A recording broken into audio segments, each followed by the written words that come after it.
ঢাকার রাজপথ গতকাল ছিল শোকাবহ জনসমাগমে পরিপূর্ণ, এমনটাই দাবি করেছে দেশের অন্যতম গণমাধ্যম ২১শে টেলিভিশন ইটিভি। তাদের প্রচারিত এক বিশেষ কারিগরি বিশ্লেষণে বলা হয়েছে, ৮০-র দশকে মানিক মিয়া এভিনিউ থেকে যিনি গণতন্ত্রের আহ্বান জানিয়েছিলেন, সেই বেগম খালেদা জিয়াকে ঘিরে আয়োজিত জানাজা অনুষ্ঠানে বিপুল সংখ্যক মানুষ উপস্থিত ছিলেন।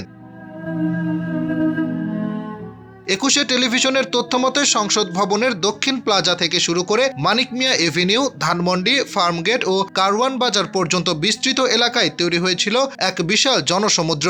স্যাটেলাইট চিত্র, ড্রোন ফুটেজ এবং কৃত্রিম বুদ্ধিমত্তা ভিত্তিক জনঘনত্ব বিশ্লেষণ ব্যবহার করে তারা এই সমাগমের একটি আনুমানিক হিসাব উপস্থাপন করেছে।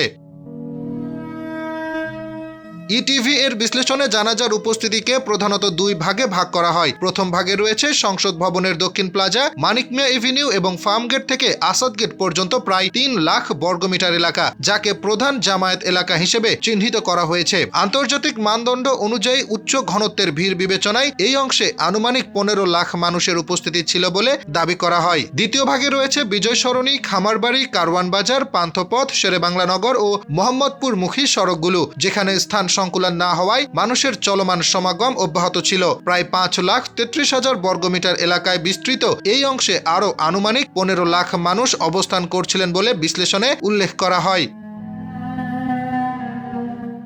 এছাড়া আশেপাশের অলিগলি, ফ্লাইওভার, ভবনের ছাদ ও মার্কেট এলাকাতেও উল্লেখযোগ্য ভিড় লক্ষ্য করা গেছে বলে জানায় ২১শে টেলিভিশন। কৃত্রিম বুদ্ধিমত্তার সহায়তায় এসব স্থানে অতিরিক্ত প্রায় ১০ লাখ মানুষের উপস্থিতির সম্ভাবনার কথা বলা হয়েছে। সব মিলিয়ে প্রাথমিক মডেলে প্রায় ৪০ লাখ মানুষের হিসাব পাওয়া গেলেও দূরবর্তী সংযোগ সড়ক ও ছড়িয়ে থাকা জনসমাগম যুক্ত করলে বেগম জিয়াকে ঘিরে আয়োজিত এই জানাজায় অন্তত ৫০ লাখেরও বেশি মানুষ উপস্থিত থাকতে পারেন, এমন ধারণা প্রকাশ করেছে ২১শে টেলিভিশন। যদিও এত বিশাল জনসমাগমকে নির্দিষ্ট সংখ্যায় সীমাবদ্ধ করা কঠিন, তবু এই কারিগরি বিশ্লেষণ এটিকে দেশের ইতিহাসের অন্যতম স্মরণীয় ও বৃহৎ বিদায় অনুষ্ঠানগুলোর একটি হিসেবে তুলে ধরছে। Hasibur Rahman, news desk, daily our Bangladesh.